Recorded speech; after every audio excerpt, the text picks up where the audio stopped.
Bom, são vários assuntos para a gente conversar com o Arthur Igreja, especialista em tecnologia e inovação, que hoje está aqui no estúdio comigo. Arthur, boa noite. Olá, boa noite. Obrigada, muito bom ter você aqui. Vamos começar falando de SpaceX? Pode estar falando de uma empresa que deixou o Elon Musk trilionário quando fez o IPO, maior IPO da história. Na sua opinião, isso que está acontecendo é uma realização de lucro ou de fato as pessoas estão começando a questionar se a empresa vale isso tudo que todo mundo imaginava? Cris, o que está acontecendo é o seguinte, a SpaceX, quando ela foi lançada com a crença, como o VT mostrou, uma ação de fé, né? Uma fé no futuro, só que as empresas são avaliadas pelo presente, né? Pelo curto prazo. Então, em algum momento, a realidade chegaria. Nós tínhamos lá muitos investidores, inclusive de pessoa física, que não conseguiram comprar no lançamento, então você tinha esse bolsão de pessoas que queriam entrar. Muito foi isso que causou esse hype, né? Esse crescimento rápido de até 50%. Aí teve muita gente que realizou. E agora a empresa ela enfrenta dois problemas. O primeiro é entregar resultados, então as pessoas vão começar a falar, puxa, é uma ação de uma empresa. Onde estão os resultados? O plano de negócio falava, por exemplo, de mineração de asteroide. Isso não está exatamente no curto prazo, mas o dinheiro dela sim. Então eu também alertava isso, que em algum momento essa conta chegaria. E para além disso, o que acontece? A empresa ela vai começar a ser cobrada em múltiplos vetores. Essa é uma das minhas preocupações, porque nós temos que lembrar que a xAI foi empacotada com uma empresa espacial. A pergunta agora é o seguinte, com qual coeficiente o mercado vai avaliar? Porque ela embarcou a inteligência artificial para se parecer com uma empresa de inteligência artificial, que é um tema que nas últimas semanas teve queda, né? Nós tivemos um dos piores pregões da história para a NVIDIA. Então, veja que ela pode tentar se defender no momento que falarem cai o mercado de IA. Ela pode falar, nós somos uma empresa de foguetes. Tudo bem, mas ela está entregando o coeficiente de uma empresa de foguetes, então é uma empresa que volatilidade é o termo que define ela. Vamos falar agora da Apple. A gente viu, a volta e meia a Apple atinge, né, sua máxima histórica. O que está acontecendo?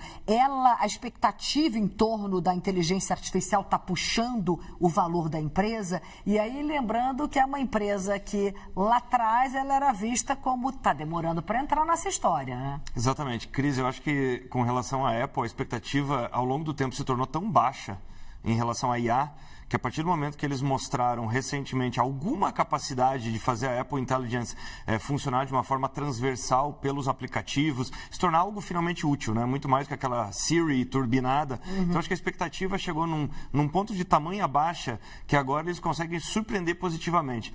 Para além disso, o mercado começa a questionar esses investimentos aí que vão chegar entre 600 a 700 bi em infraestrutura nesse ano. Ninguém sabe qual é o payback, quando é que isso vai se pagar. E a Apple foi a única empresa que ficou fora disso. Então, como nós vimos na reportagem anterior, talvez tenha sido a única empresa que preservou caixa e em tempos de turbulência, isso é absolutamente vital. Então, quer dizer, a Apple, olha só, que coisa, ela está um pouco na contramão de todo mundo e eu acho que é isso que o mercado começa a premiar. E uma coisa que nós não podemos esquecer, recentemente a Apple fez um dos maiores aumentos de preço na sua linha inteira na história. Então, quer dizer, ela segurou muito isso no começo do governo Trump, agora ela aumentou em pelo menos $100 e isso é resultado para os acionistas de forma direta. Lembrando que espera-se que em setembro desse ano seja o maior lançamento de produtos da história. Então, somando tudo isso, a Apple parece estar numa boa posição.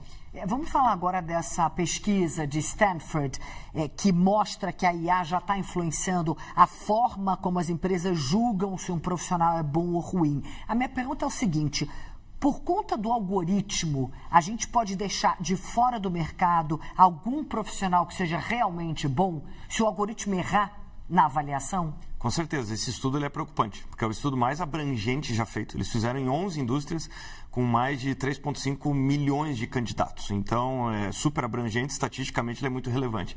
E a conclusão que eles chegaram foi o seguinte: está muito mais difícil para um candidato chegar na fase em que ele efetivamente conversa com a empresa ou com alguém.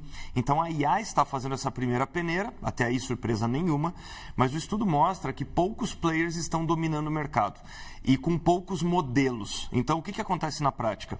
Muitas vezes o candidato, ele tenta numa empresa, na segunda, na terceira, na quarta, e ele recebe ou nenhuma resposta ou muito pouco feedback. E ele começa a acreditar que o problema, obviamente, deve estar nele.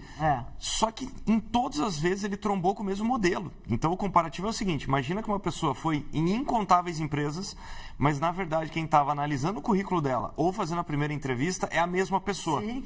No mundo físico isso é impossível, né? Mas no mundo da IA é perfeitamente possível. Então, para além disso, nós temos o quê? Os vieses, falta de dados. Então, isso pode ser uma armadilha, porque imagina só um candidato que literalmente ele tem competências ou formações, ou seja lá o que for, experiências completamente fora da curva, tão fora da curva que a IA nunca viu aquilo.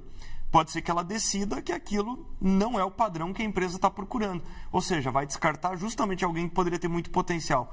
Então, me parece que esse estudo ele é muito contundente e as empresas vão ter que, talvez, dar um passinho atrás e, muito mais do que isso, calibrar a IA. Então, não vão poder simplesmente confiar cegamente, porque o processo ele fica muito mais produtivo, você consegue avaliar muito mais candidatos, mas o resultado final pode ser muito pior.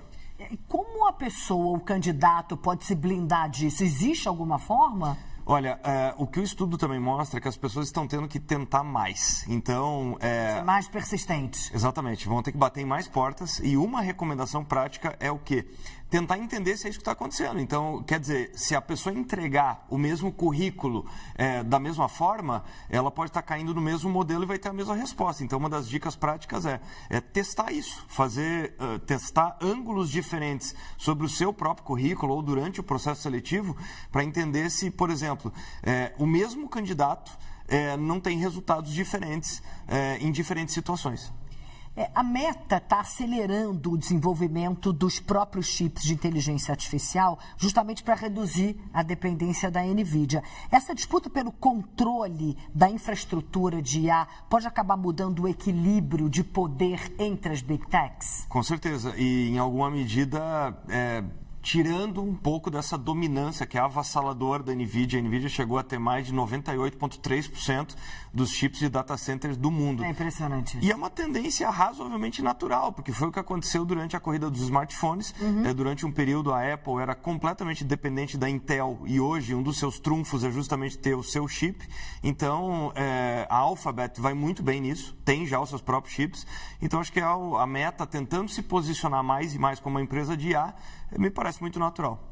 Essa disputa que a gente está vendo, Arthur, por engenheiros, por pesquisadores de IA, está cada vez mais agressiva, claro, com as empresas oferecendo pacotes bilionários, tem até briga na justiça. A tecnologia virou uma guerra de cérebros, na sua opinião? Sem dúvida, e também a capacidade de transportar esses cérebros para dentro da IA.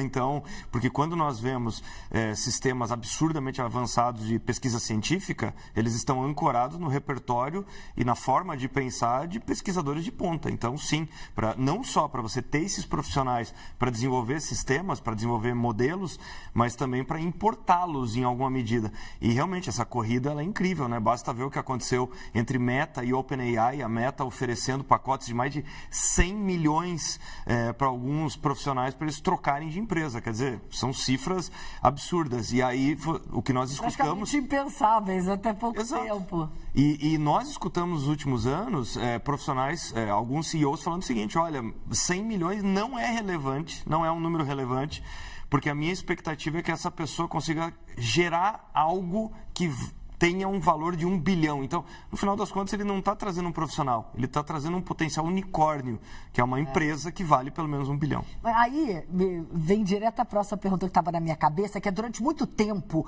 a gente viu, e está vendo ainda, claro, as empresas investindo bilhões e bilhões em inteligência artificial. Agora está começando exatamente a pressão para transformar esse investimento em lucro. Tá, e aí? Meti um caminhão de dinheiro aí, aqui eu quero de volta isso. Quem é que está mais perto, na sua opinião, Arthur, de encontrar um modelo de negócio que seja realmente sustentável? Essa é a pergunta de 2026. Agora começou a chegar a conta. Então, achei que você dizia que era a pergunta de 1 bilhão. É muito mais do que isso, é muito mais do que isso. O que aconteceu, Cris? Algumas empresas começaram a incentivar brutalmente o uso da IA. Então, em março, no evento que eu estive lá da NVIDIA, o Jensen Huang falou o seguinte: um engenheiro que custa hoje $500 mil para a empresa, ele precisa gastar pelo menos $200 mil em tokens, em uso de IA. E aí, uma das palavras de 2026, é o chamado token maxing. O que isso quer dizer na prática? O incentivo a usar IA ao máximo. Só para você ter ideia, o Uber gastou todo o seu orçamento de IA em 4 meses. O orçamento que eles tinham para 2026 foi consumido em 4 meses. E começaram a acontecer situações bizarras na Meta, na Microsoft e no Uber. As pessoas foram tão incentivadas a usar IA que chegou um ponto que as pessoas estavam criando tarefas simplesmente para IA ficar consumindo tokens, porque tinha um ranking interno de quem mais usava IA. Então é o equivalente a ter uma construtora, que a construtora compra muita faixa de inauguração e alguém chega à conclusão que então vamos comprar mais faixas porque é sinal de sucesso. Mas você perde a correlação com a construção de prédios. Claro. Né? Então, vamos botar onde essas faixas? Exato. Essa conta está chegando. Então, a palavra do momento é o seguinte, tentar encontrar não o máximo uso de IA, mas onde de fato ela faça sentido. Tanto que tem um estudo que foi conduzido pela MIT, o MIT mostrou que em 2026, claro que isso pode mudar com novos modelos, novos chips, enfim, mas a fotografia de 2026 é que por volta de 27% das aplicações empresariais, a IA possa ter custo-benefício positivo. Ou seja, em 77% dos casos, as empresas estão mandando pessoas embora para guardar dinheiro, para investir em IAs que custam mais do que as pessoas que eles mandaram embora. Nossa. Então, é um ciclo que agora eles começam a fazer essa conta e muitos modelos não se pagam. Arthur, muito obrigada. É sempre um prazer te receber. Obrigada, boa noite. Obrigado, boa noite. Prazer estar aqui.